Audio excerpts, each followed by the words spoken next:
ইচ্ছাকৃত নামাজ ত্যাগ করলে সে কাফের হয়ে যায়। বিশ্বাস করুন মুসলমান, নামাজ পড়বেন না, মুসলমান থাকতে পারবেন না। নামাজ যদি একেবারেই না পড়ে সে কাফের হয়ে যায়। একজন মুমিন আর কাফেরের মধ্যে যে অঙ্গীকার দিয়ে পার্থক্য, নামাজ যে নামাজ ত্যাগ করে সে কাফের হয়ে যায়। কেউ যদি ইচ্ছাকৃত সালাত ত্যাগ করে তাহলে সে কি কাফের হয়ে যায়। যে নামাজকে পরিপূর্ণভাবে ত্যাগ করে সে মুশরিক, সে কাফের। যে সালাত আদায় করে সে মুসলমান, যে সালাত আদায় করে না সে কাফের। যে সাহাবায়ে কেরামগণ কোন পাপের কারণে মুসলমানকে কাফের মনে করতেন না। মুসলমান পাপ করতে পারে, কিন্তু নামাজ তরককারীকে তারা কাফের মনে করতেন। জেনে বুঝে ইচ্ছায় স্বেচ্ছায় সবকেনা সালাত পড়ে না, এই দুই শ্রেণীর মানুষ কাফের, সরাসরি কাফের। কোন জায়গায় কোরআনের একটি আয়াত অথবা রাসূলুল্লাহ হাদিস দেখাতে পারবেন না যে বেনামাজি মুসলিম এই কথাটি আছে।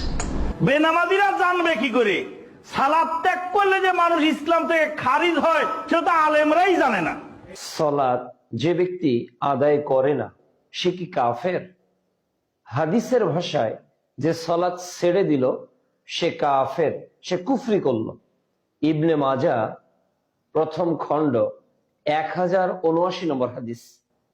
অনুরূপ ভাবে ইবনে মাজার 1080 নম্বর হাদিস, যে সালাত ছেড়ে দিল সে কুফরি করল।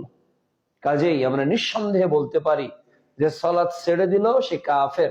তবে ব্যক্তিকে উল্লেখ করে কাফের বলা যাবে না, অমুক কাফের তমুক কাফের, বরং বলতে হবে যে সালাত ছেড়ে দিল সেই কাফের, সেই কুফরি করলো।